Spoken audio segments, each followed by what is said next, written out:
Greetings and salutations, my operators, and welcome back to Fate Grand Order. Lost Boat number 6. Wait, is it 6? Yeah. Number 6, Avalon the Fae. I was looking at somewhere else right now, because I was just double checking I posted something. Anyways, for last time we... Oh, we finished the Fairy of the Year ball, or wherever the hell it was. And now we're leaving, Gloucester.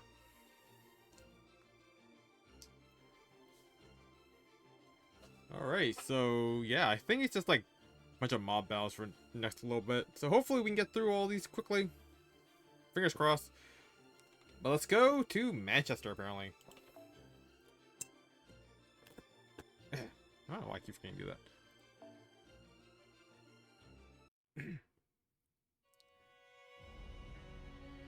Section 17.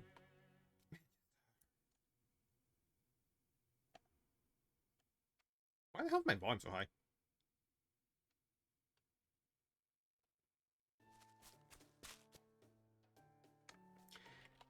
Percival, we're back! Hello, everyone! I'm glad to see you're all safe and sound. Congratulations on another job well done, Aldria, Bale Draco. I think everyone in Britain must have heard that bell of pilgrimage ring. As your exclusive Knight Rider, I too couldn't be happier about this latest success. On a different subject, did you happen to pick me up a souvenir? I don't know if you remember this, but it was no easy feat for us fairy horses to transport you all from Londinium to Gloucester in only half a day. Of course we remember. Here you go. 2-in-1 hair restorer and suntan oil. I found it in a shady looking hole in the wall. It's just one of the many different magecraft trinkets being sold out there now thanks to Altria's previous escapades. Hair restorer? For a horse? There's no need to hide it. I already know you're a fashionable fairy who cares a great deal about his appearance. Be honest, aren't you itching to change your look now that Altria's done the same? You're a great fairy, Oberon. A shady looking hole in the wall, you say? Sounds like a perfect place to me. Alright, now that Redraw's spirit has been lifted, what say we head back to Londinium? Next on our list is Oxford's Bell. Once we ring that, this war will really kick into high gear. Actually, there's something else we should take care of first. Would you mind if we change venues so we could discuss our future plans a little more privately? Oh? That, huh? Okay then. Why don't we try going into those woods over there? Away from the highway.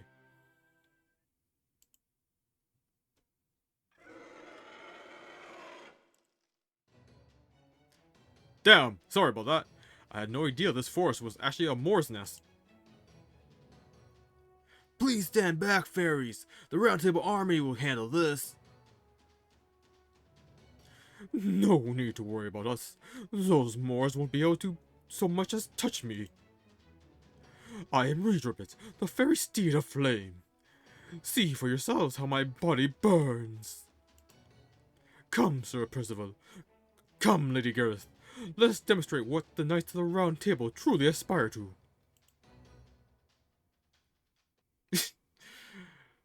Damn. Ice cold, Gareth. Ice cold.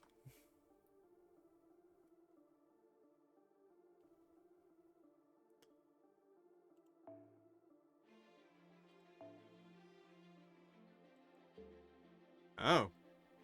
I'm surprised they let us have the support still.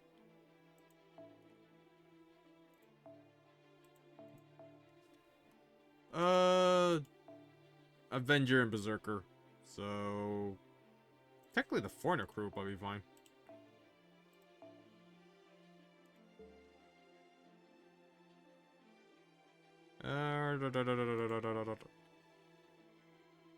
Squirtorial.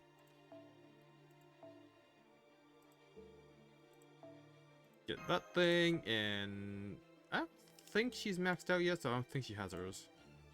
So close. 200k more.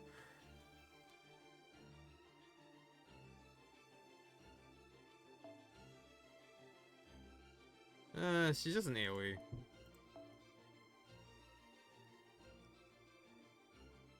No, I should use her. Just so I can get the bonds. Every bit counts.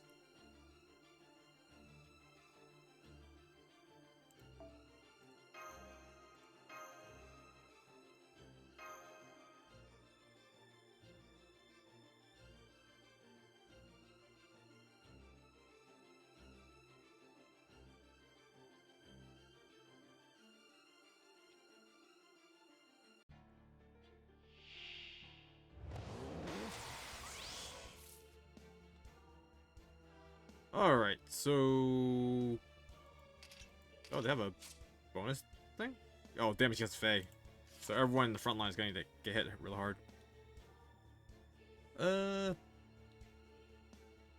Reaver doesn't have like a parry, does he? No. We have a Gyros chain.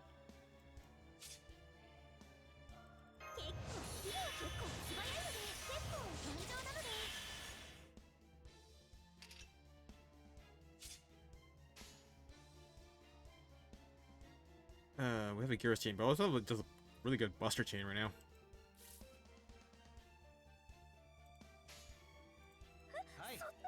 Oh. Seriously? Just going for the Gyros chain.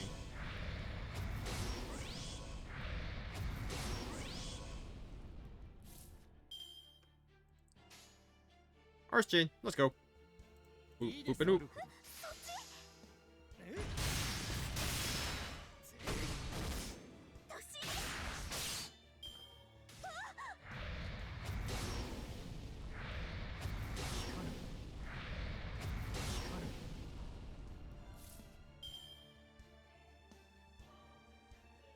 My microphone volume is actually really weird. It seems to switch between one ear and the other. Along with like changing the actual volume of what I'm hearing. It's very strange and kinda throwing me off.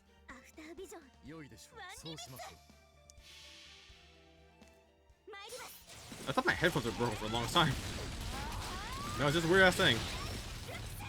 How's not dead?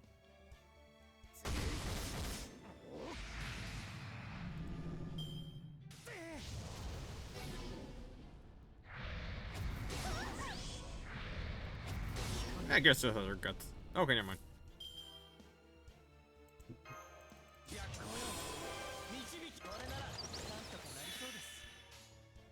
Okay, so...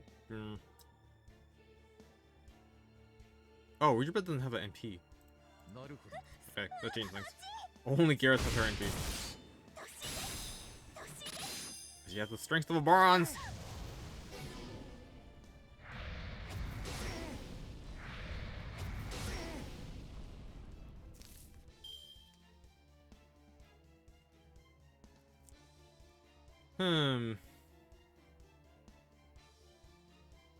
Well, no real point on using any of the skills. Oh, yeah. Easily finishes it.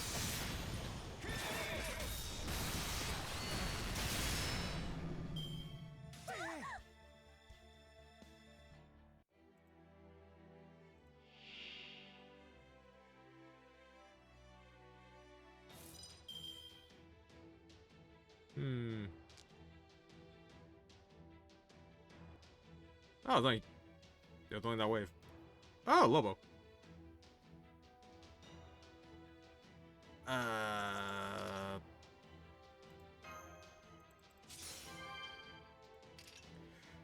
You know, think about it now, I probably should have brought X.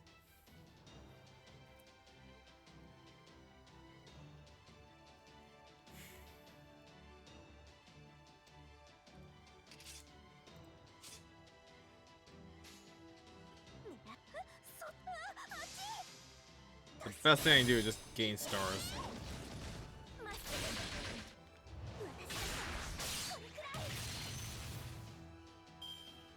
Man, 400k. I am shocked he's alive still.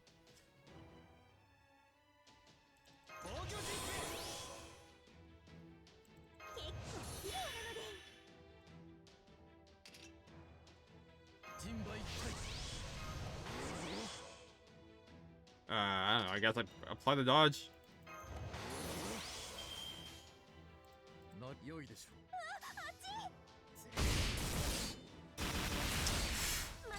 You know, the crit damage bonus wasn't really that helpful.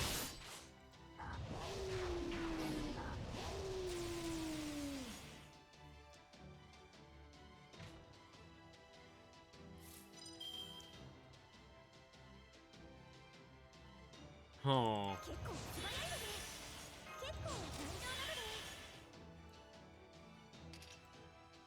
Well, the machine's not gonna help, but the crit strength will. She has a battery, doesn't she? She does not. I don't know why I thought she did.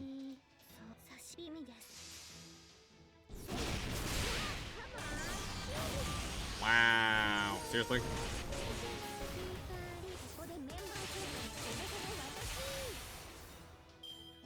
Yeah, there's a 100k down.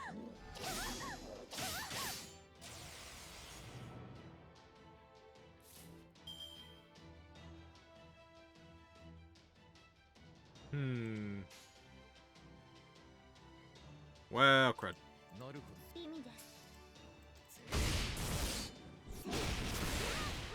Gareth needs to be hit in order to wake up, right? So. Oh, good. Redrip instead. Hey, we're still alive.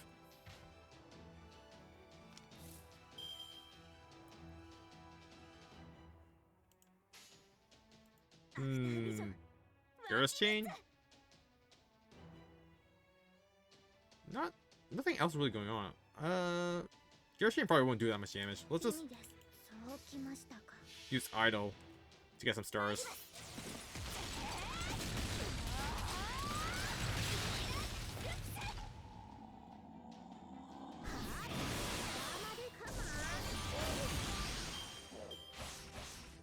Okay.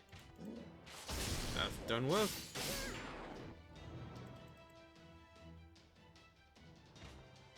Man, that sleep is actually really annoying.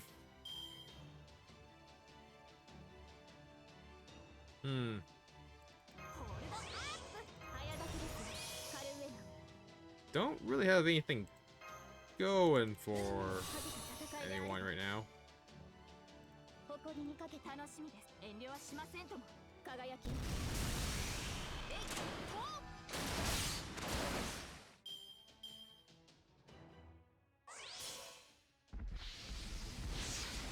Oh, crap.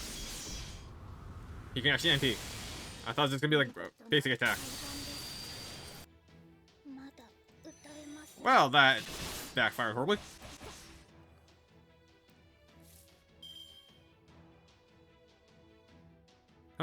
Well then.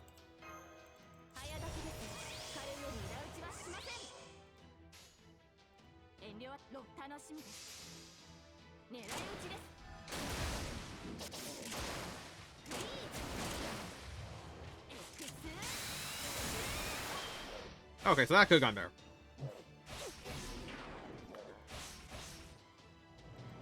Man, it's... really hope it's not like gonna be like a really common gimmick. Like other mob fights.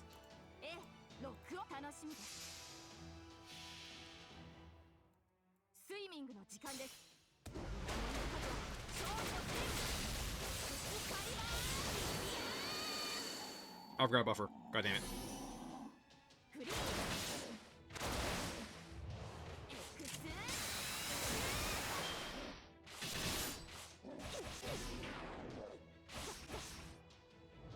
Oh, good. He's just gonna die now.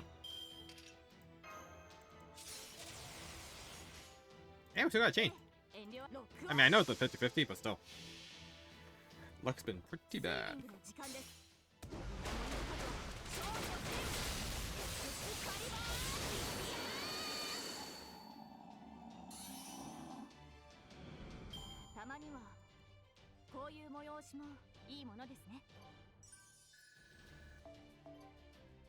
Oh, those sweet, sweet bonds.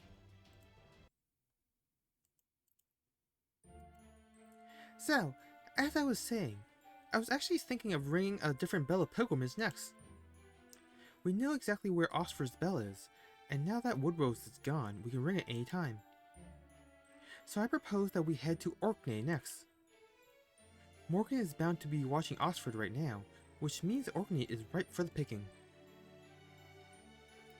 I see. That's a good point. We will have to make our way to Orkney eventually, after all. And since none of the Queen's troops have been deployed there, now would seem to be our best chance. Unfortunately, it's not quite that simple. The Queen will send her army after us the moment we head to Orkney, to say nothing of Knocknaraib's army in the north.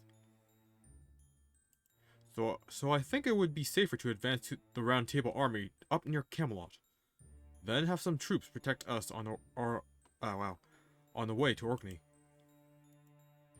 Now, if we go there as an army, Knocknaraib will mobilize her army in response. She's already gone on the record saying she sees the Child of Prophecy as an obstacle and Altria as a rival. So if Altria makes any overt moves, she'll have no choice but to get in our way by virtue of her position as queen. But we really don't want to fight the Northern Fairies unless we absolutely have to. We need them on our side fighting Morgan instead. Right, Percival? Altria? Right. We would like nothing more than to form an alliance with the Northern Fairies. Not as allies in the fight against the Queen, but as fellow citizens of Britain. We've tried sending messengers to Knocknaraib several times, but unfortunately, she won't even give us the time of day. I mean, Knocknaraib does hate humans. Actually, I don't know if I'd say hate so much as... Well, never mind. That doesn't matter now. Anyway, I agree with Da Vinci. I think the fourth bell I ring should be Orkney's. Once I do that, we can stop by Knocknaraib's camp on our way home. On the way home, she should be willing to negotiate with us now. Yeah, you're the Child of Prophecy, in both name and deed now. The Chocolate Queen can't afford to ignore you anymore. Okay, then the question is, how do we get to Orkney without anyone finding out? What if we went through the Lake District?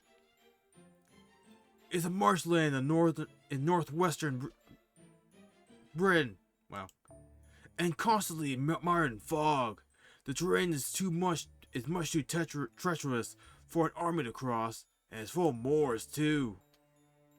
Both Knocknaraib's army and the Royal Army always keep their distance.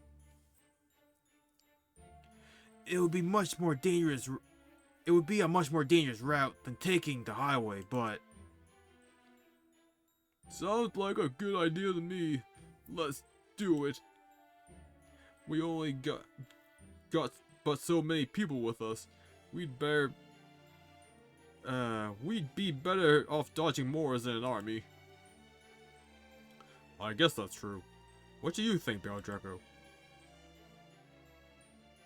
I trust Da Vinci. I see. Then I guess that's that.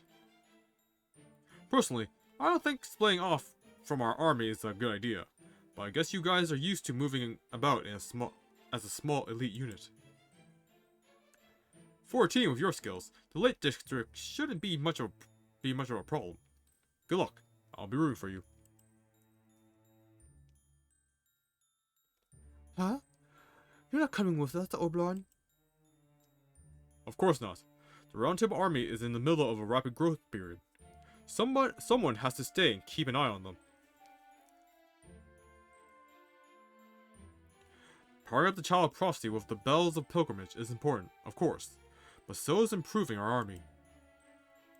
Percival, I'd like you to come along and command the Round Table army too, so we can secure Oxford's bell.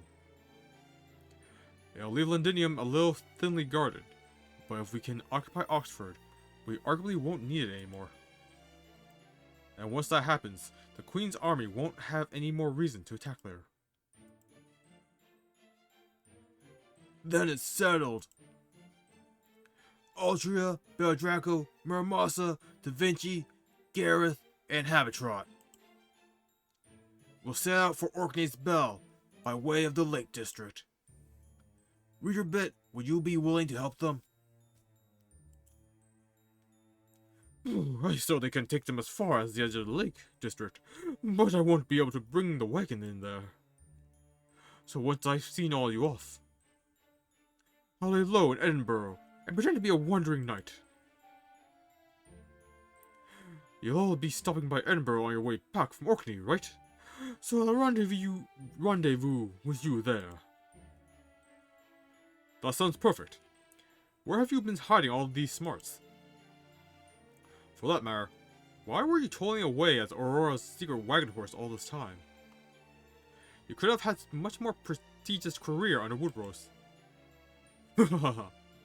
As you can see, I've always had an affinity for the wind, so the Wind Clan Fair City feels like home to me.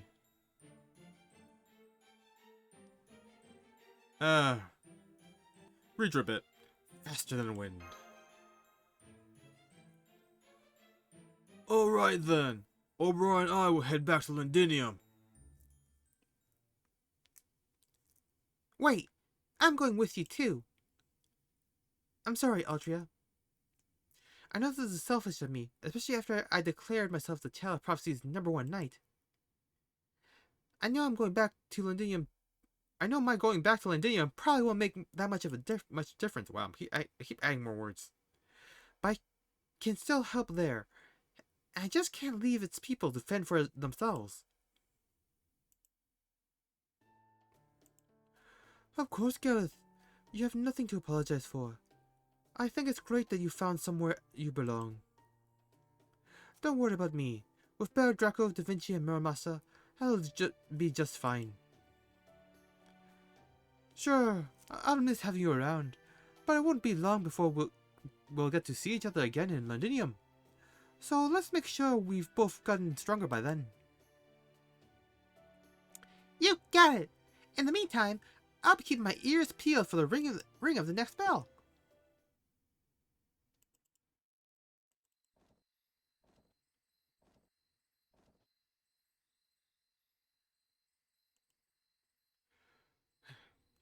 Good luck to you too, Oberon. Right. Take care out there. Be warned. There's a ton of ash over on that far shore. And it also gets freezing cold out there. And since neither Blanca nor I can cross the ocean, we have no idea what may be going on inside Orkney. Still, whatever you find there, I'm sure it won't be as bad as what you had to overcome in the Russian Lost Belt. Oh, and keep an eye on Altria. The more nonchalant she acts, the more she's tearing up inside. Yeah, I know. I guess I needn't have bothered warning you, huh? I'm glad she's in good hands. Once we've rung the Orkney and Oxford's bells, we'll have to move faster than ever. So in the meantime, I'll do whatever is necessary to find out where the 6th bell is located.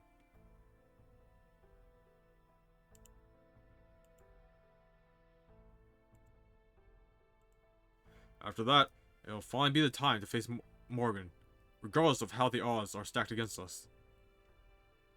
What's more, something tells me that even defeating her won't be enough to solve all the problems. There's something else in Britain, something cursing every living creature here. Unfortunately, we haven't the least idea of what it could be. Remember this, Bear Draco. We still know almost nothing about Britain's history. If we're lucky, maybe you'll find a clue as to how this world came to be the way it is in Orkney.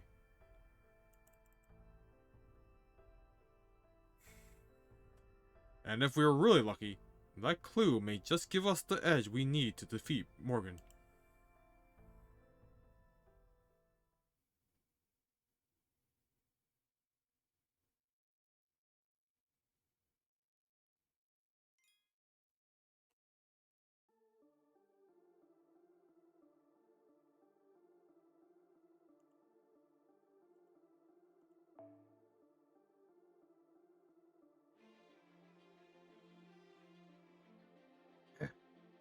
Alright. Onward to Manchester!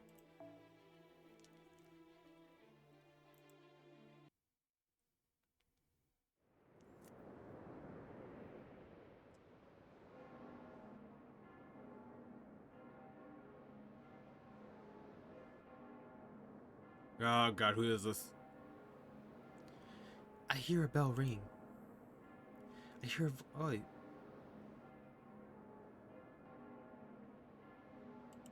God, who is this? Is it Altria or someone else? I hear a voice. My voice. Called to me in a dream that hasn't changed once in my entire life.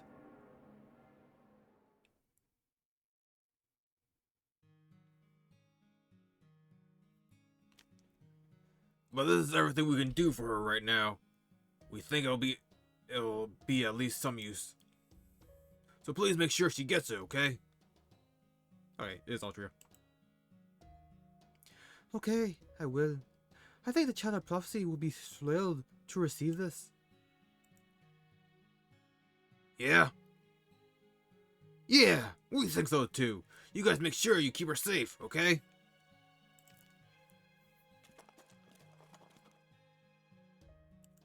I didn't really want to accept those gifts.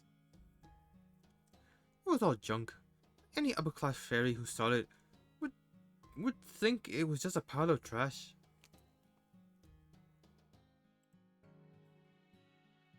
But for those fairies who struggled just to make it through the day, it was their most precious treasure. I could see their hopes, their feelings in those gifts, and I could see their future. I saw the hope they were clinging to. I saw their joy in believing in something won. I saw them tearing up from the sheer gratitude of being alive, no matter how hard life was for them. And I saw how they would probably be gone by the next morning.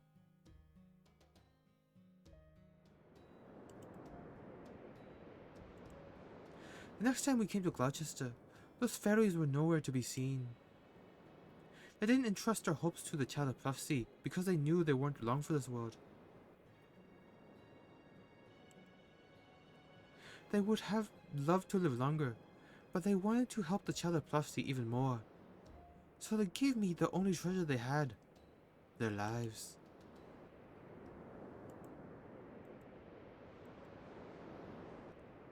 I really wish they hadn't.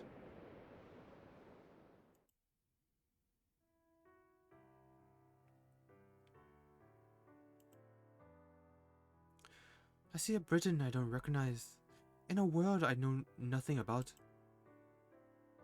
I see a young squire, standing alone in a town lit only by the rays of the setting sun. It's me as a little girl, though raised as a boy.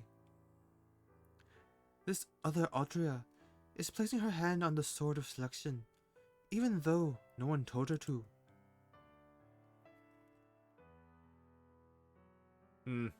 What voice should I give Merlin? I can't do like a really smooth, suave voice.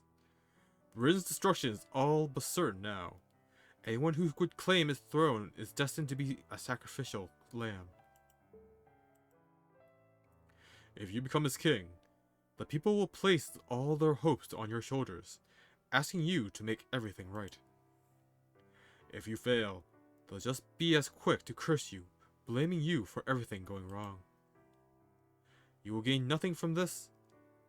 Oh, you will gain nothing from this. Truthfully, you'll only be making your life harder for yourself. A lone mage with a kind face stands behind her, encouraging her not to go through with this. You should think long and hard before you make your choice. Once you draw that sword, you'll never be able to go back to an ordinary human life. Yeah. Think about it. No, there's nothing to think about. This just doesn't make sense. The world ending is everyone's problem to solve. If it's going to end, it should end with everyone cursing each other equally. So why? Why are you... I saw a great many people smiling. I don't think that was a mistake.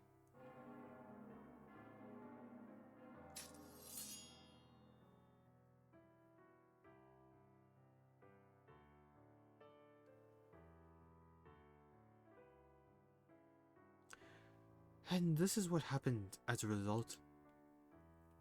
A pariah to even her own knights and subjects, even after she rebuilt the entire country.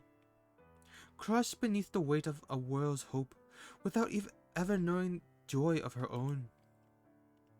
All she built came to ruin, and her trusted companions killed each other. Everyone she knew was dead, so she died alone.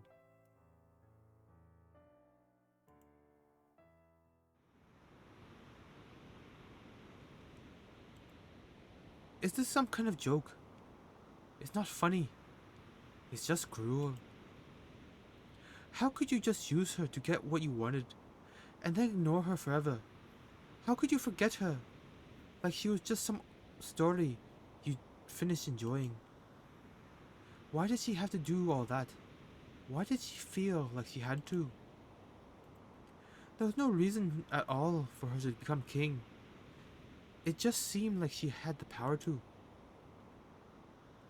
I don't understand. I've seen her whole life play out now, and it hardly seems like something to aspire to. Why did it have to be you? Couldn't you have just let someone else do it? The worst thing I could say slipped out of my mouth before I could stop myself. My other self quietly turned around to face me and said, "Perhaps, I do think there may have been someone else suitable for this role." Then why? Why in the world did you do this? Why? I think you know the answer better than anyone.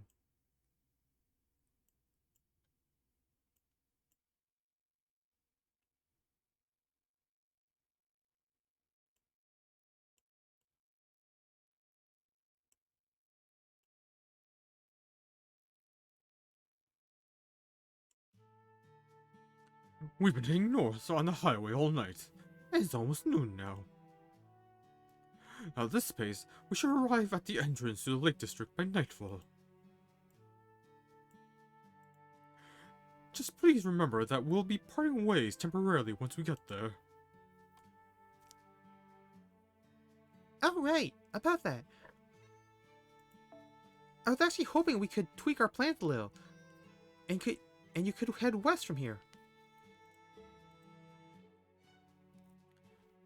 That's the way to Manchester, right? I didn't want to stop by there before the Lake District.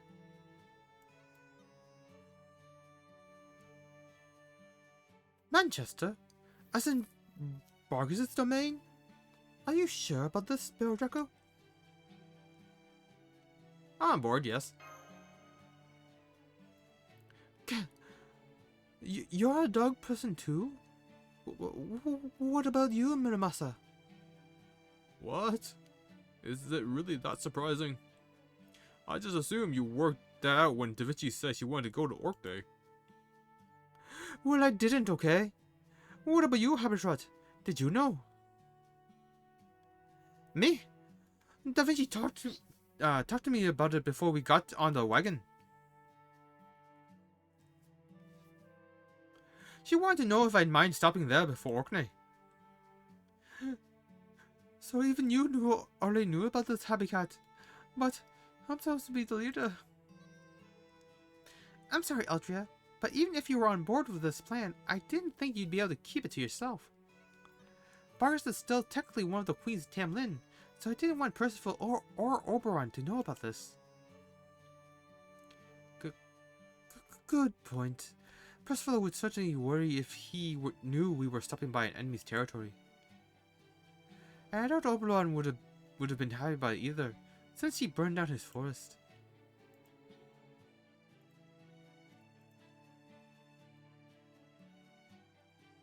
Manchester's a nice place. It's very unlike Oxford, which has been getting more modernized with its restaurants. It's still an idyllic fairy town, like you see in a story. Fighting may be against the rules in Gloucester, but Manchester doesn't need to ban fighting. The whole town despises it, you see. Really? Even though survival of the fittest is the law of the land there? Don't worry. Marcus's take on survival of the fittest isn't quite what you're thinking. You'll see when we get there. Alright then, Manchester it is.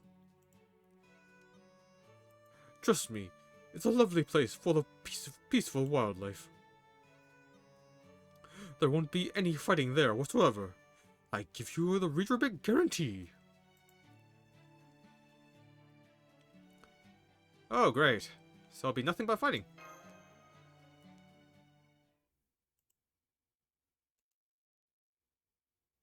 Manchester, Main Street.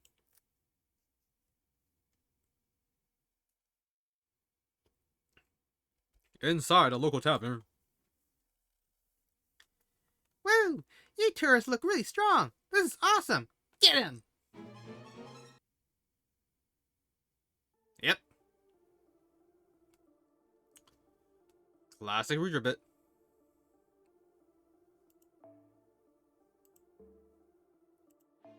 He's sent to the front line too.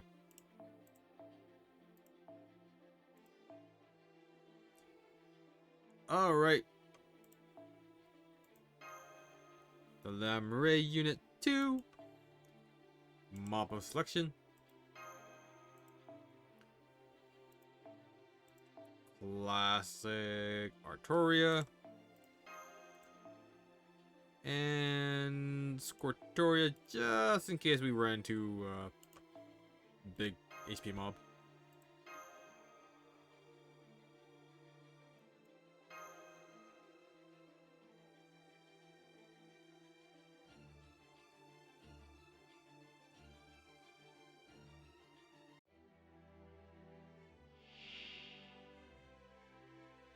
Oh.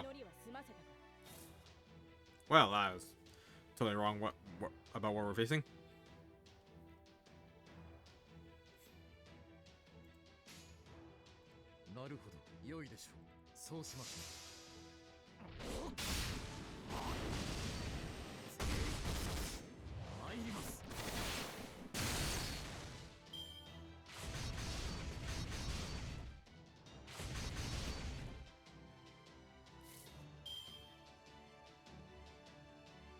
Okay, so let's buff her. Oh, I can't do that.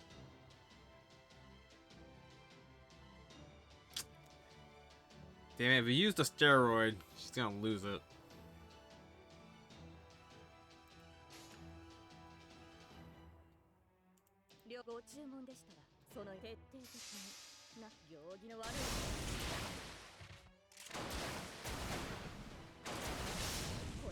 Can we hit 17k?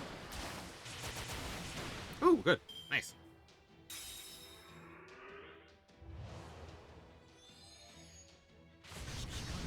Oh, that's fun. God, I really need Santa Ultra to get her NP up soon.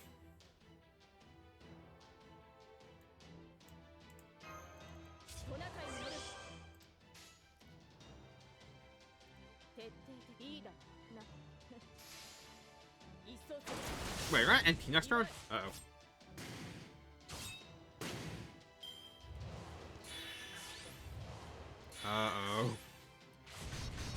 Uh-oh. Oh, thank God. Everything's coming out Millhouse. Hopefully.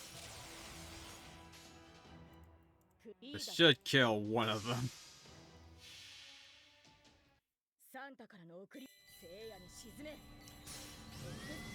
Merry Christmas.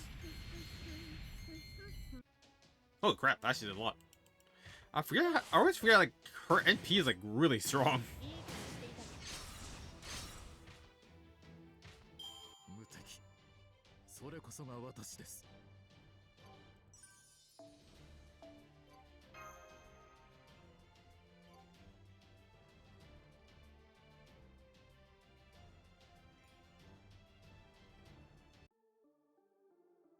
Oh, that went fast, I guess. And a saber.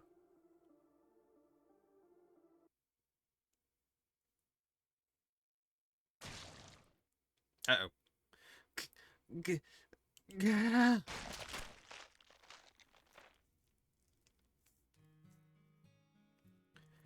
It's the same dream I've had several times before. I'm crying. I'm crying while eating the remains of what used to be my lover. They're delicious. I'm so happy. This is wonderful. It hurts. I'm heartbroken. This is madness. Predation is a fact of life for wild creatures. It's natural for us to seek out others, love them, and become one with them in order to survive. Living by the laws of the wild is also a source of pride for me. I'm blessed with an exceptional spirit origin, even for one of the Fang Clan. As one who was born strong, I have a duty to govern and protect the weak. I have to be strong. I have to the strong so I can grow stronger. See, my rules are right. I only love the strong. And I eat those I love so that I may become an even better wild creature. That is my lot in life. That is how I have had many strong meals, so I can defend Britain and protect the weak. But deep down, deep down, deep down,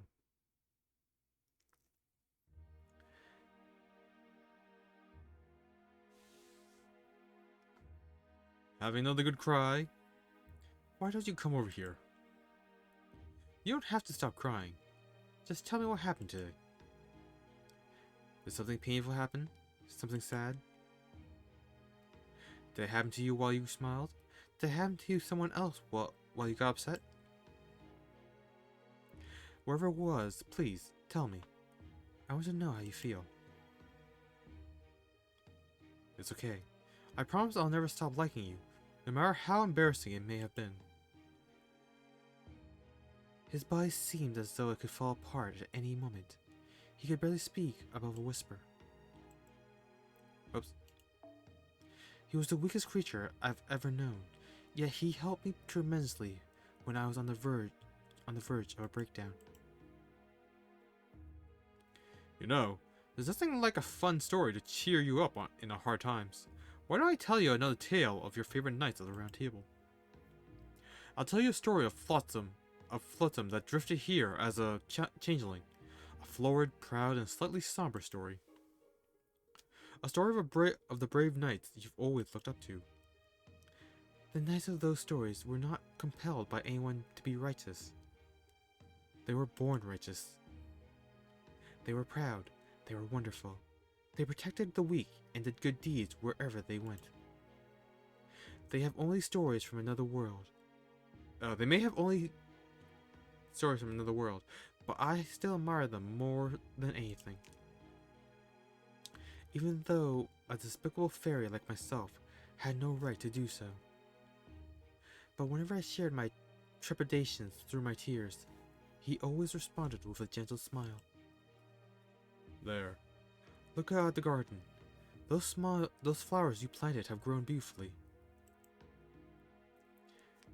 And I see you plant another one for me today. so that I could join them even though I can't walk. Thank you. That's so kind of you. I only hope that one day you'll be free of the pain you carry in your heart.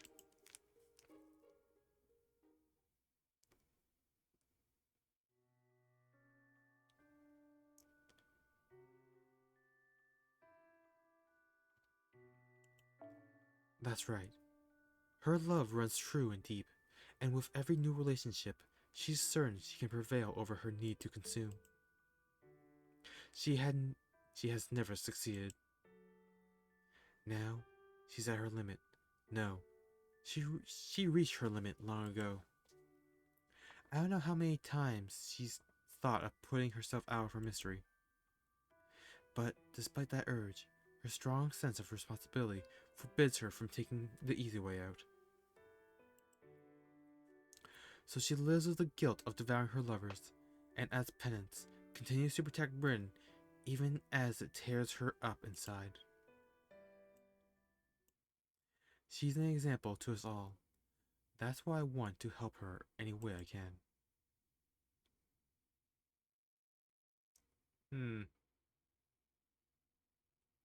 You're the only fairy possessed of true nobility. It would be a tragic loss for you to take your own life. So let's make a deal, Bargus. It's still a little too soon for you to take on the curse, after all.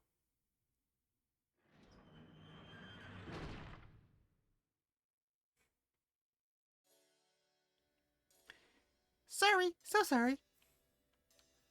I'm really sorry about that, everyone. I hope you can forgive them. I promise, I'll give these idiots a stern talking to later, so this sort of thing doesn't happen again. They're very susceptible, well, to trends, you see. And, well, you know how they're talking about Camelot preparing for war these days, right? That made them want to have a pretend war of their own. They were satisfied with board games up until you walked in, but... Well, come on. Those fairies and humans look so strong. I knew it'd be a blast to fight them.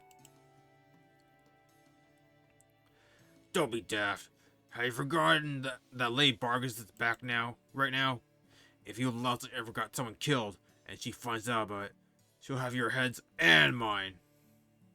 You ought to be thanking your lucky stars that these people are so strong and understanding. Also, no more alcohol for you until I say so. Aw, come on. Don't be like that.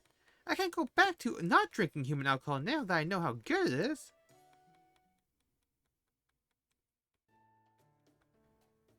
Well, read your bit. Care to revisit your read your bit guarantee? Oh, that's strange. I simply remember Manchester as a town bursting with smiles, kindness, and violence. Don't be silly. There's no violence here. The rule of Manchester is survival of the fittest. Huh. She looks just like the fairies we saw in Wales. I'm Jenny. Oh, I was just born near here recently. Ah, I see. That explains it. So you must not know much about Manchester yet. Do you happen to know where the Lord's house is, Jenny?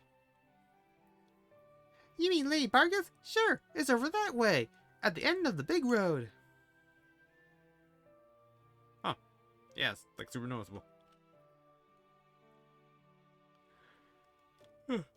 Oh yeah, I see it now. Looks like it's a big mansion with a beautiful garden.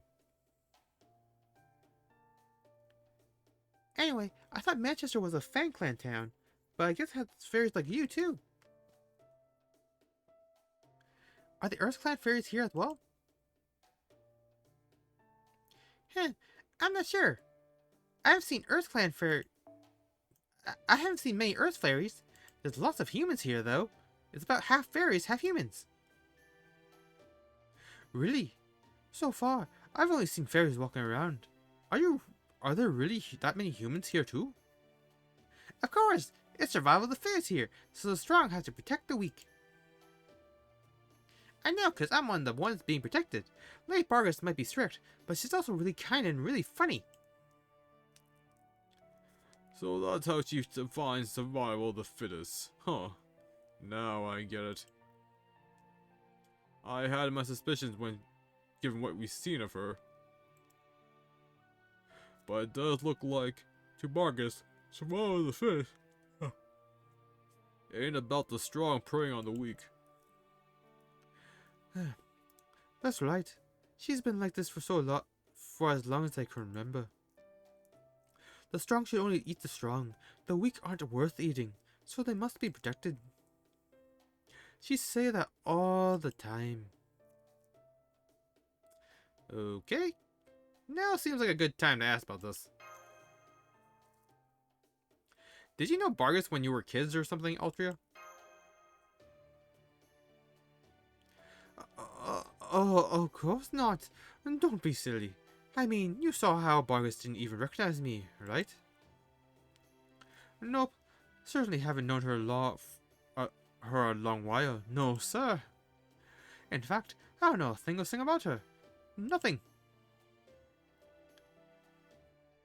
Huh? I know about Lady Bargus. She's back in her mansion right now.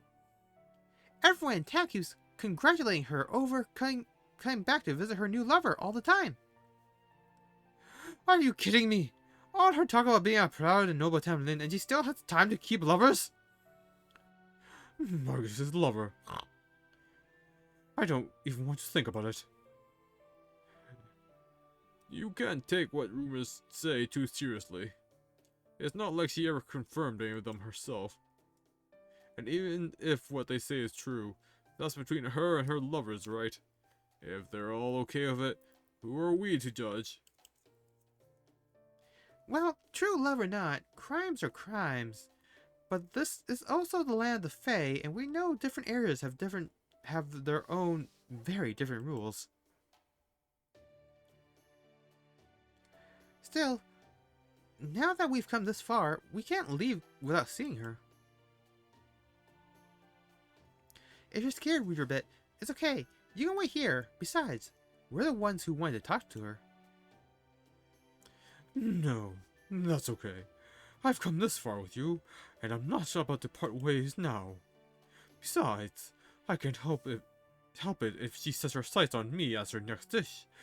It's just the burden of someone as popular with all ages as me has to bear. So if things should take a turn for the worst, I can at least be bait. I mean, a meat shield for the rest of you while you make your escape. Now, come on. Let us be off to the demon's lair. I'm certainly not afraid of any horrific fairy-eating black dog.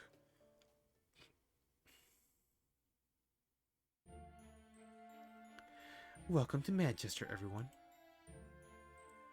What a wonderful surprise to see you take me up on my request less than a day after I made it. Gorgeous.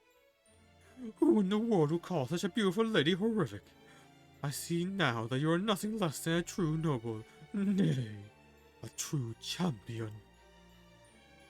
Personally, I, Weederbit, feel as though I've just been hung out to dry in the final corner. Thank you for your kind words. May I ask who this Fang Clan fairy is? Don't worry about him. He's just another hapless horse. Happy Cat, would you mind taking Weederbit outside for a bit?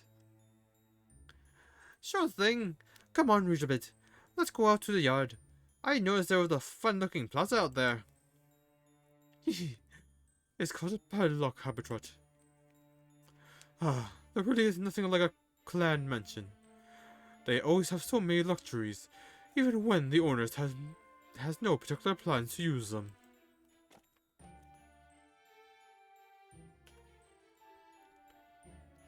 Thanks for the warm welcome. Of course, it is incumbent upon every good lord to show their guests proper hospitality. All the more so when it was I who invited you to begin with. If anything, I should be thanking you. Anyway, I'm glad you let us in here without even patting us down. Now that we know for sure you don't mean to fight us, we can relax and get down to, Marcus? I'm afraid you are mistaken in that. While I certainly bear you no ill will, as you can see, I do have every intention of fighting you. Huh? What's the meaning of this, Marcus? Would you kindly stay out of this? My business is with you. Bear Draco, Master of Caldia, and Leonardo da Vinci, his faithful servant. I know this is unbecoming, but I would like to ask you, with all respect, for a duel. Would you be so kind as to show me your strength once again? Of course. Now I see. You want to find out if Caldia can walk the walk before we talk the talk, huh? I gather you won't trust us unless we can prove we're able to beat you without the Child of Prophecy's help. That is true, yes. But more than that, I am interested in you, Bear Draco. I want to see just how far a mere human can go against us fairies. No. I'm going to see for myself whether your victories so far have been more than a fluke.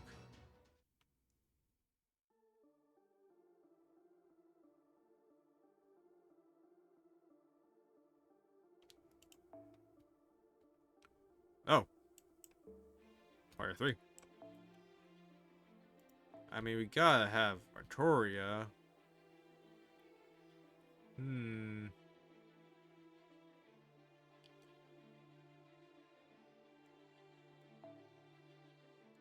Would she be helpful? I don't really want to use Castoria unless I really have to.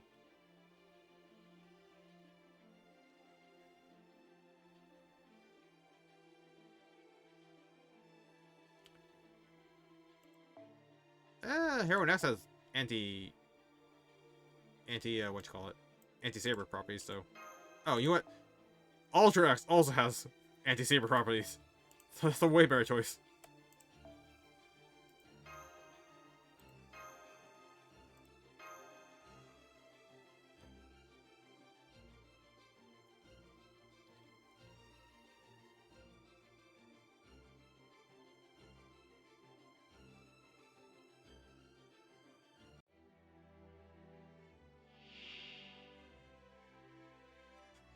Oh boy. Okay, they're still going with the same thing, huh? Ooh boy, that's gonna be rough.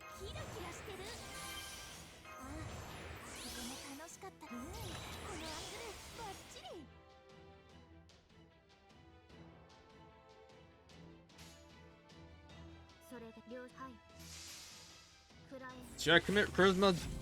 Crap.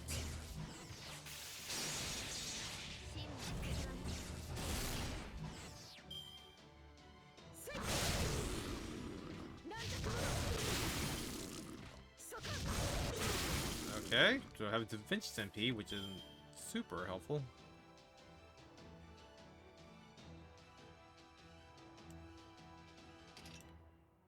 I want to save that. Save that.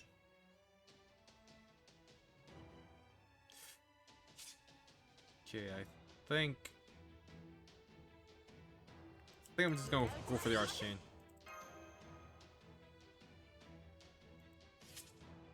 I'm gonna save the charisma for later.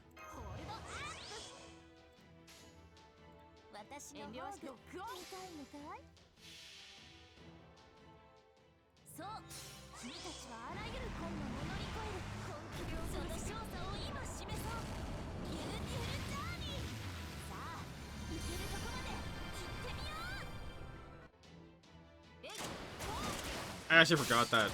Ooh, nice. That actually worked out really well.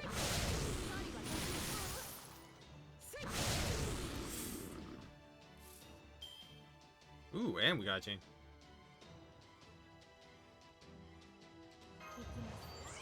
I'm gonna get the stars. Gotta drop Da Vinci Star Gather. Yeah, okay, nice, nice, nice. Gonna heal her because she's gonna die. Damage up. I really hope it's only one bar. Nice,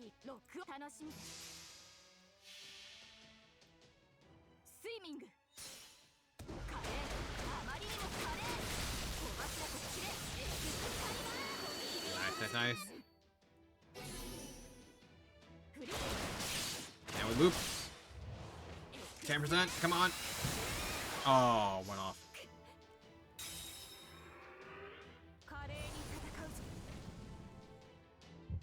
God damn it. Seriously?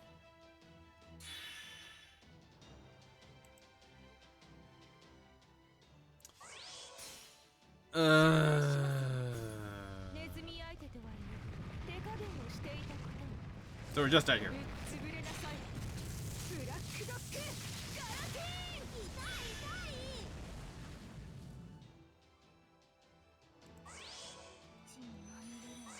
God damn it. And still get their turn.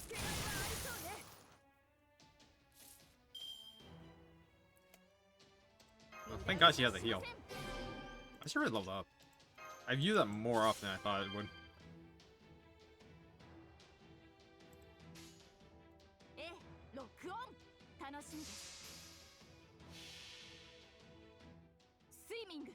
So I don't think I'm going to be able to clear this bar. Does she have a defense up? Yeah. Damn, no crits.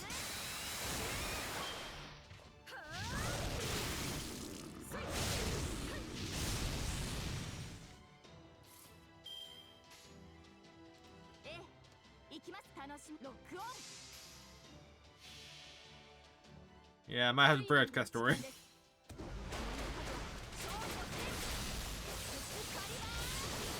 Although I should also give her command codes.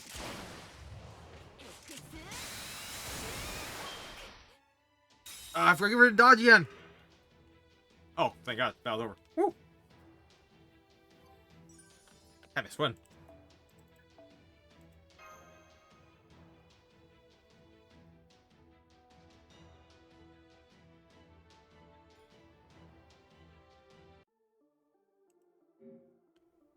Right, this is a story chapter, so I'm just gonna like quickly add some command codes just in case we need to find another saber.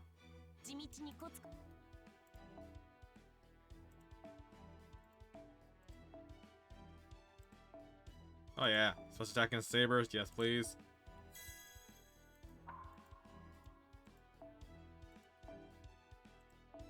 And remove one attack up buff, yes please. I probably unlock this quick cards too. I'm not. The only card that I don't use on her is the Buster.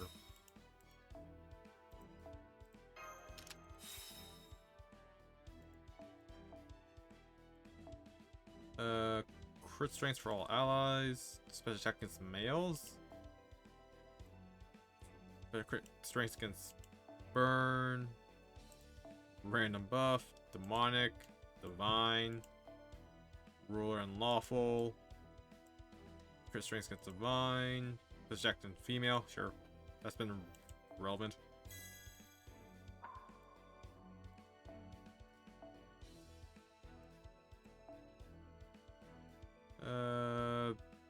Remove defense debuff. It's dragon. I feel like that's gonna be relevant.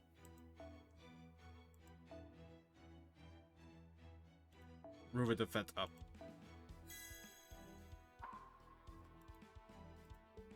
I still want to deal with more defense ups. Alright. Next session is just reading, so.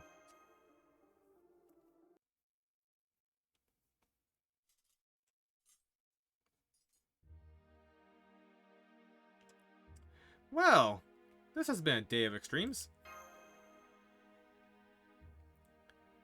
Wow, these gnocchi are so good!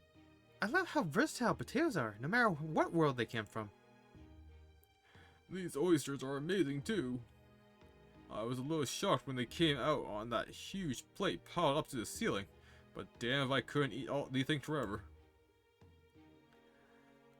Don't let the fancy presentations fool you. It's not nearly that as impressive as it looks. Just look at all those meat pies dominating the table.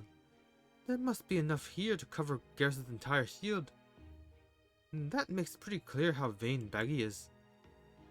She's obviously trying to break our concentration by overwhelming us with quantity and flourishes.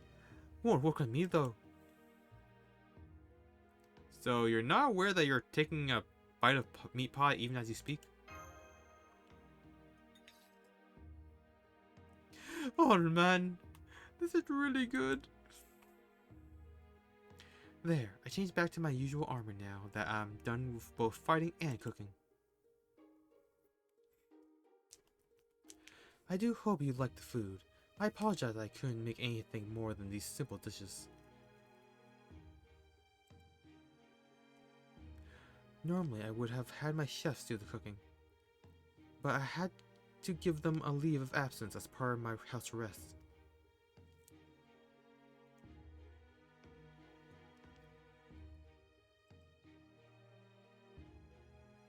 You mean you made all this yourself? That's right, but it's nothing too impressive. I merely imitated flour-based human culinary techniques and drilled them into me. It's a far cry from the gourmet cuisine they serve in Camelot. Aha! Is that so? I didn't think you Temlin were so domestic. It must have been hard being the lord of a hick town like this if you have to do your own cooking. I don't understand. Shouldn't everyone who plans to get married someday be able to do all manner of housework?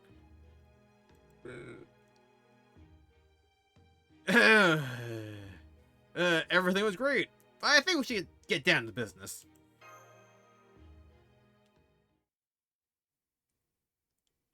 Indeed, now that we've come this far, I will be completely frank with you.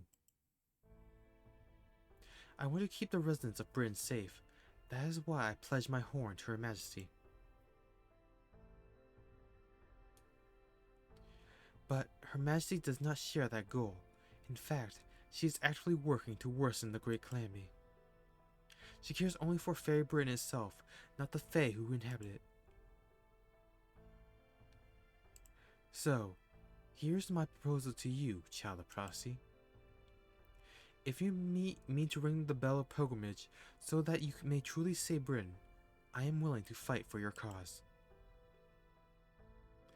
If need be, I will even rise up against the Queen herself during the Battle of Camelot that is now sure to come.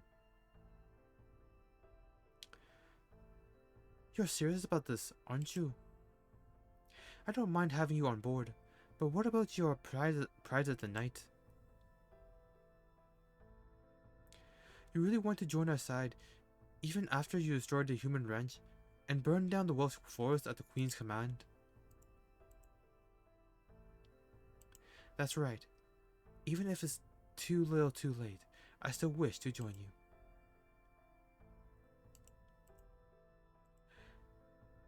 As to my crimes, you are welcome to convene at a court-martial after the Battle of Camelot.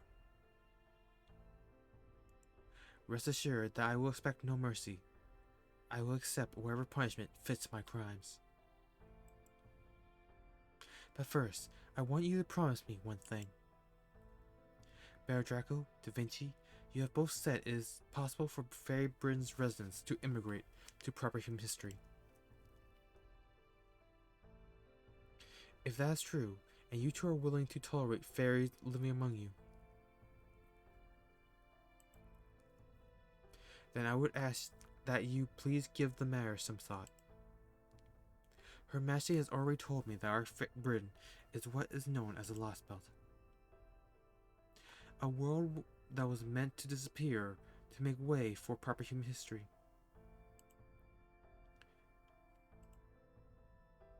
I believe it. I have no doubt that this Britain should never have come to exist.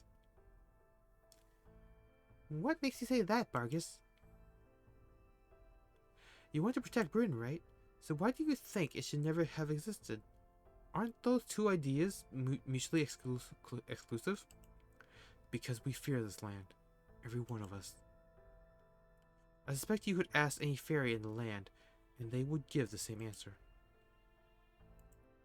At any rate, under Queen Morgan's reign, every fairy will perish by the end of the year.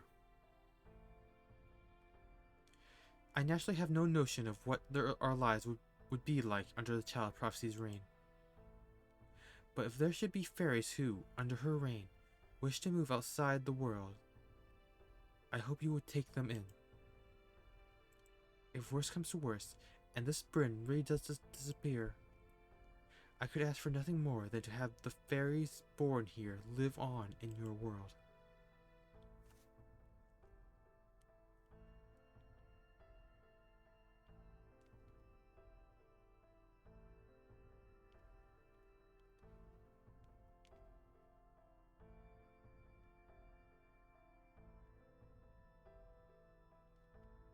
What do you think, Technical Advisor?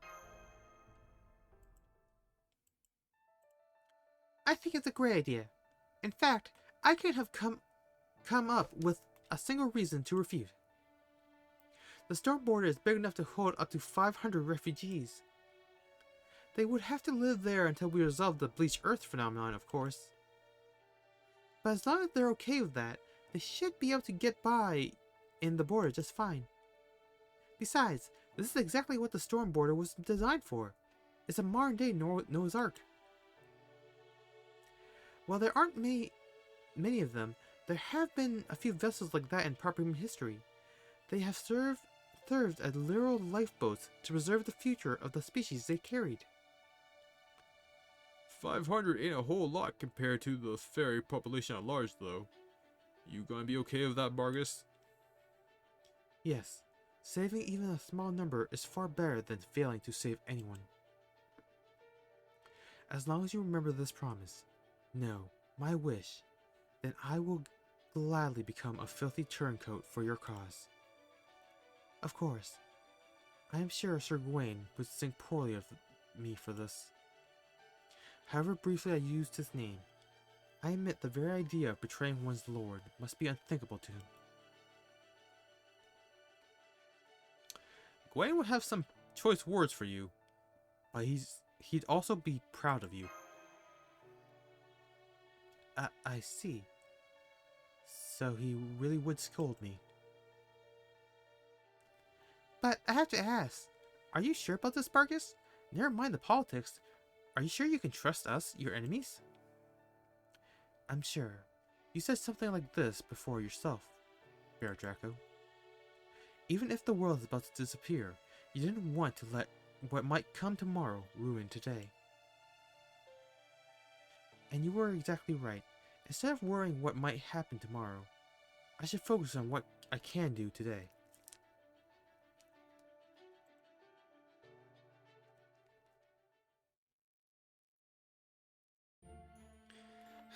Alright, I can't possibly turn you down at this point. Forgetting for a moment how in the world I'm going to explain this to Oberon. Tamlin Bargus, if you really want to help the Child of Prophecy, you can do so in Camelot. Once the fighting there begins, you are to refrain from attacking the Round Table army. That part is absolutely non-negotiable. Aside from that, well, if you feel like neutralizing some of the Queen's army for us, I'm not going to stop you. Anyway, those are my only instructions. Any thoughts, Bargus?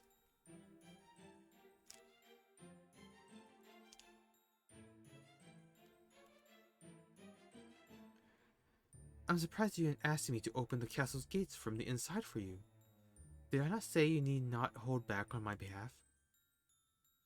I know, but I just don't trust you enough to rely on you for something so crucial. All you have to do is fight within your means. We could break down the gates ourselves. Good point. If I were lying, you would certainly be in dire straits if you trusted me to open the gates for you. You've made the right choice, but I must admit, I didn't expect you to be so severe. Personally, I don't think it's gonna come to that.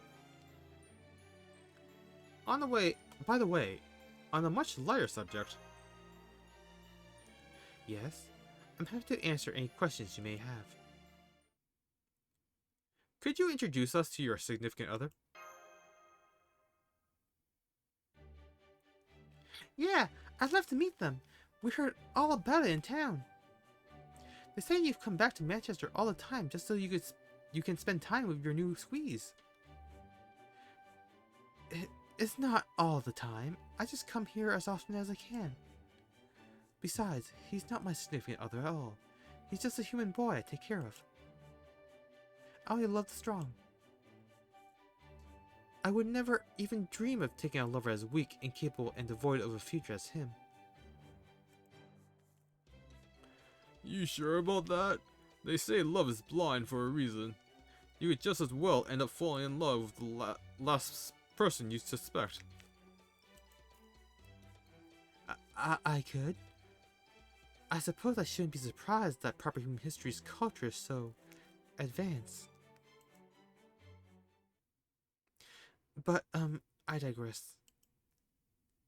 Adonis is very weak. He's been sickly all his life. He's currently recuperating here in my mansion.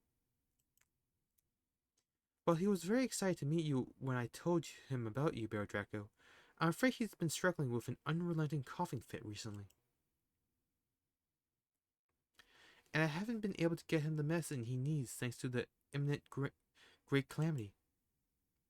So I want to at least let him get all the rest he needs. That said, I would be very grateful if you could come here to meet him after the battle at Camelot.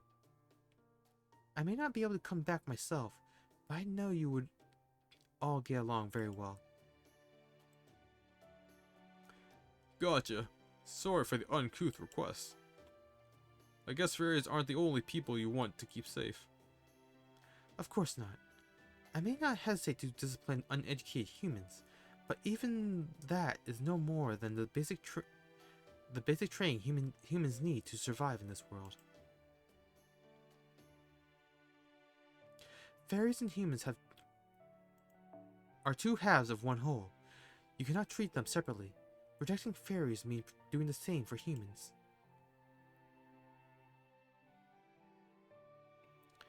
Well, this has been a really productive talk. I'm glad we stopped by Manchester. I think this has been a good respite for you too, Altria. You must have enjoyed getting to talk to an old fairy friend of yours, right? Sure, you might have been acting huffy, but you clearly also enjoyed the meat pies, seeing how you ate so many. Respite? Hardly. This wore me out even more than acting the part of the child of prophecy around the Round Table Army. Now, if we're done here, let's get going already. We still have to make it to the Lake District by nightfall. The Lake District? I see. So you're going to Orkney. There may not be many moors up north, but each individual moors is stronger than what you are accustomed to. And those in the Lake District are especially strong at that. Be careful out there. Got it. See you later then.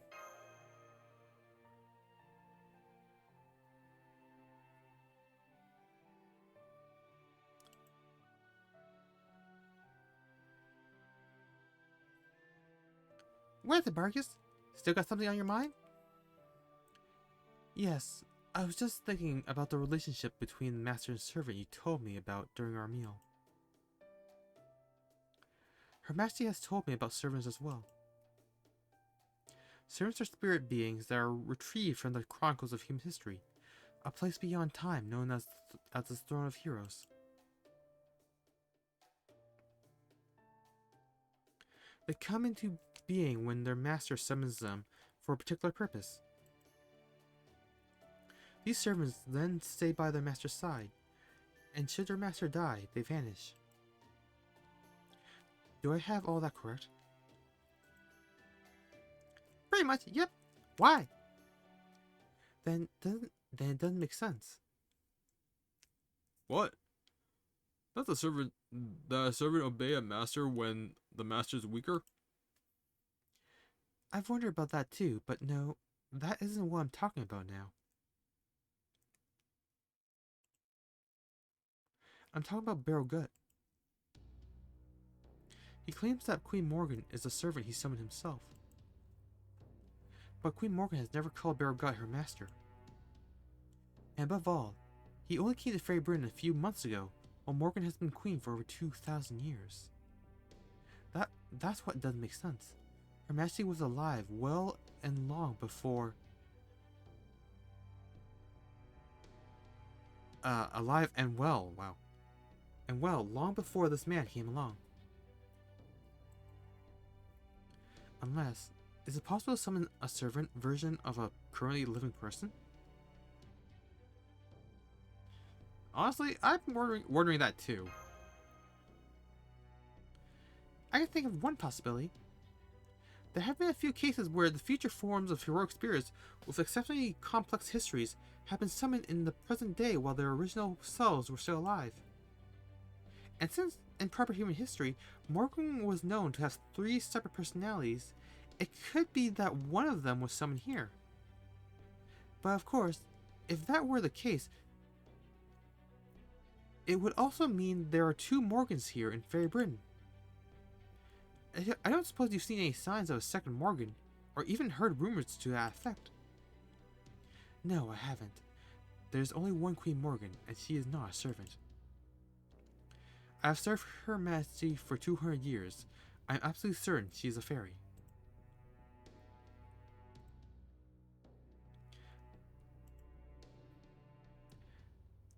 That is why I wish to ask you about this. Is this Barrel Gut truly Morgan's master?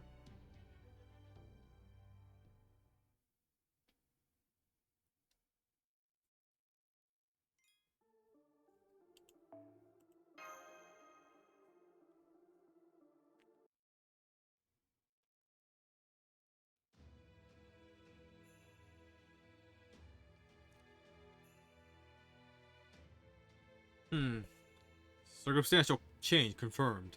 The price has now been paid. I have a proposal for you, chosen ones. Oh, An offer for those who cast you, an offer for those of you who were cast aside. If you desire acclamation, then choose rebirth. If you choose indolence, then choose eternal sleep. It makes no difference to a god. It makes no difference?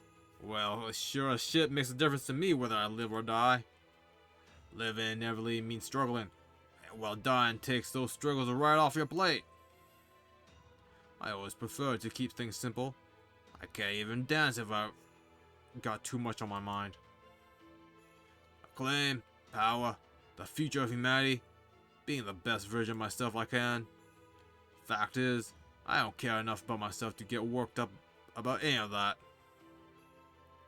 Okay, Mr. Foreign God, I hear you. But before I give you my answer, can you tell me one thing first?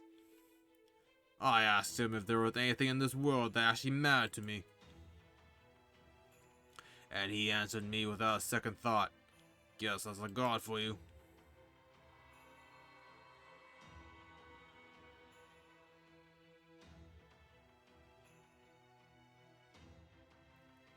Hey, Kiristaria. So you made it back to life too, huh?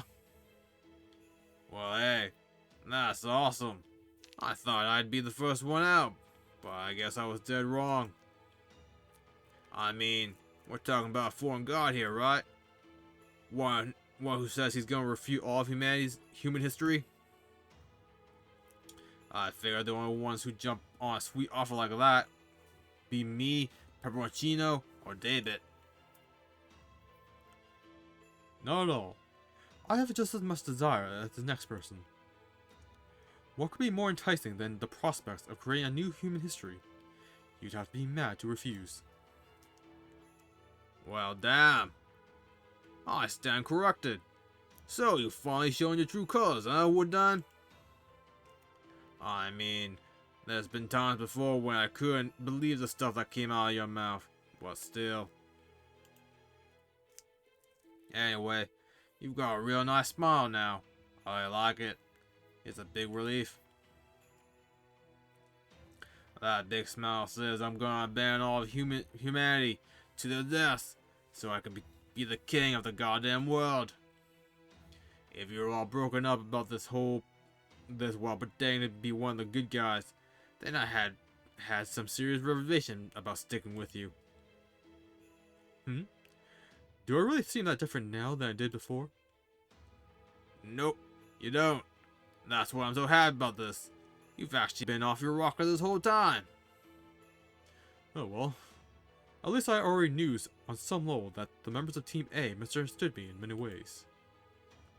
Huh? Hey, don't get all gloomy on me. I like this new you. So, what do you want me to do, Wooddon? You're the team leader, yeah? And hey, now I finally get what the whole crypto thing was all about. That's right. You were brought into the Singularity to repair mission for emergency contingencies, weren't you? You know about our secret Cirrus lights and how to use them. You also know how they're designed to deliver the decisive blow to ensure the preservation of humanity. When the foreseen singularities appear in the seven points in human history, we expect them to. I thought only me and Marsbury knew about the serious lies. Guess you did too, huh? Or maybe the foreign god told you. Either way, you sure cut my work out for me. Well, you guessed it. I'm the cleanup guy. It's my job to dispose of anyone thinking about deserting the post. So, what are you gonna do with me now? Gonna kill me here while we're all alone, so as not to wreck the team morale? No. I think your ruthlessness could be useful. I want to use it. Eventually, everyone from Team A will be resurrected and assigned a Lost Belt. From there, the foreign god will give us each a ticket to potentially becoming the king of the world in exchange for growing our Lost Belts and Tree of Emptiness.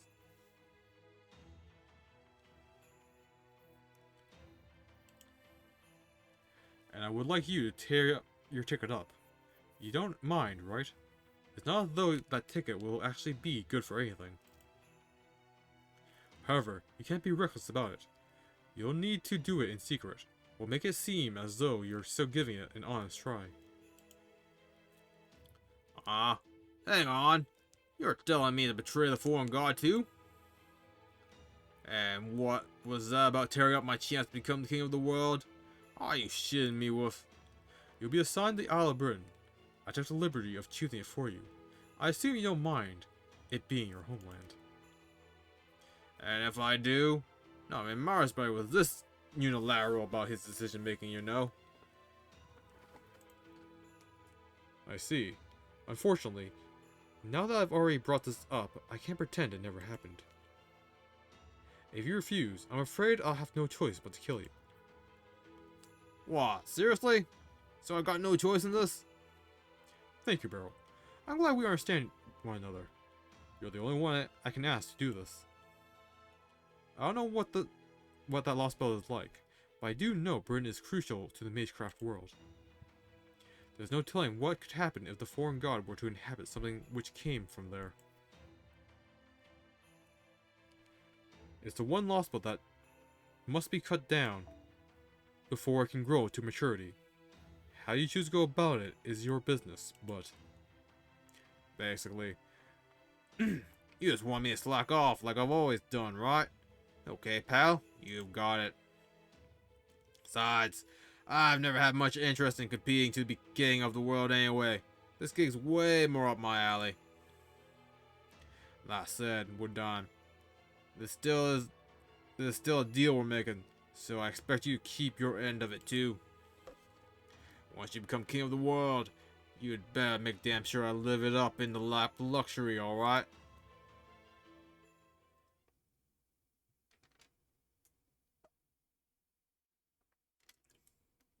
Shit.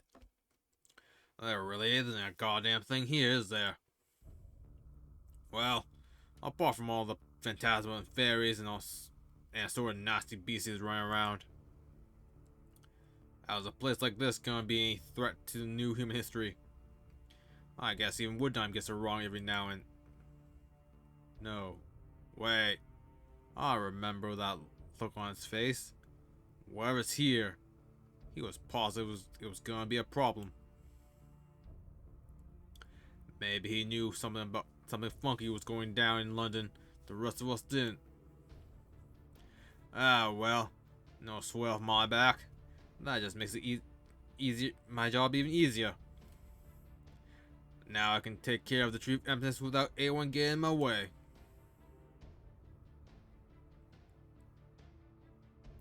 Speaking of which, I should probably go about summoning my servant.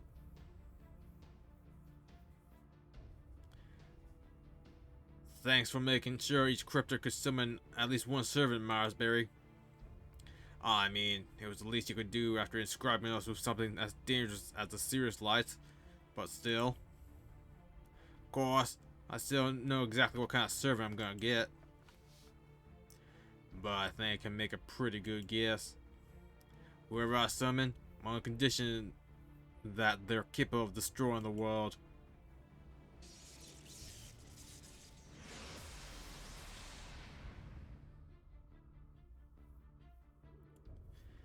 I am Morgan the Fairy Queen, a ruler.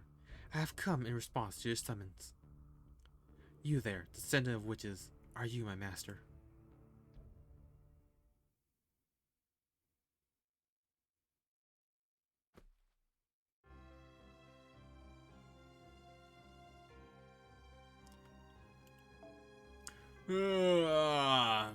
That was a good nap. I knew I made the right choice stopping here before heading home to Darlington. Whoops. Sorry, Queenie. Didn't realize you were still hard at work on the throne all by your lonesome. Still, don't you think it's time you chilled out just a bit, Morgan? The Tree of Emptiness is dead. Fierce Taro was our biggest enemy, and we defeated him too. The Fallen God never got a hold of the spirit origin she wanted, and she never will now. There's nothing for us to be afraid of. We've practically already won. So why not just relax? It's not like Caldi or the Child of Prophecy are any threat to you, right? Of course not. I have never considered either of them to be my enemy. My only enemies are the humans who once rejected me, and the Alabrin that would reject the fairy Britain I've created. Proper human history itself is my enemy, and so I will not relinquish my throne until it has been truly, utterly destroyed.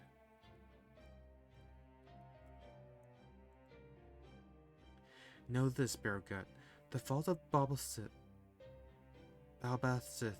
failure in Gloucester lies in part with you. If you are so inept as to be unable to babysit a child, I will be forced to reconsider your position as both my husband and master. Tell Balhan Sith. Balbhan Sith. She has had her final chance. I have clearly been too soft on her. It is time she learned to carry herself in a manner befitting my heir. Whatever you say, Morgan. She'd be a lot happier to hear that from you. But I guess that's too much to ask. You don't really love anyone, so there's no chance you'd allow an heir to take over for you. Man, I almost feel sorry for Baba Sith, being adopted by a woman as cold-hearted as you.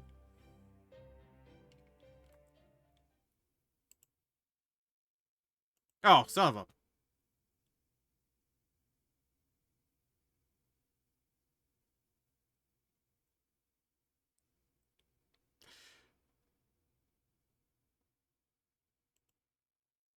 Well, that's the end of that stream.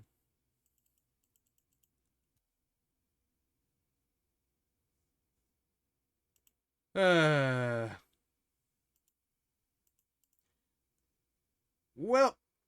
I think it's just safe to call it a day there. I just want to double check that actually got through the node. Man, that's like half an hour to read.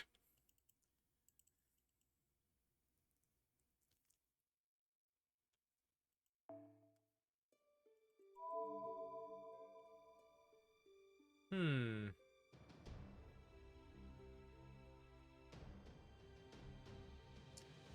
Alright, let's get back in here.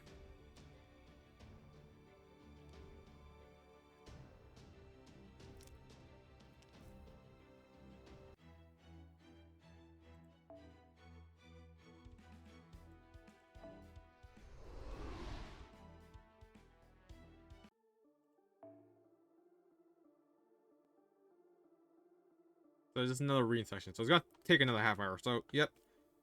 Let's call it a night there. And we'll continue on when we continue on. Anyways, thank you everyone who joined me today, and I will see you all next time. Bye bye!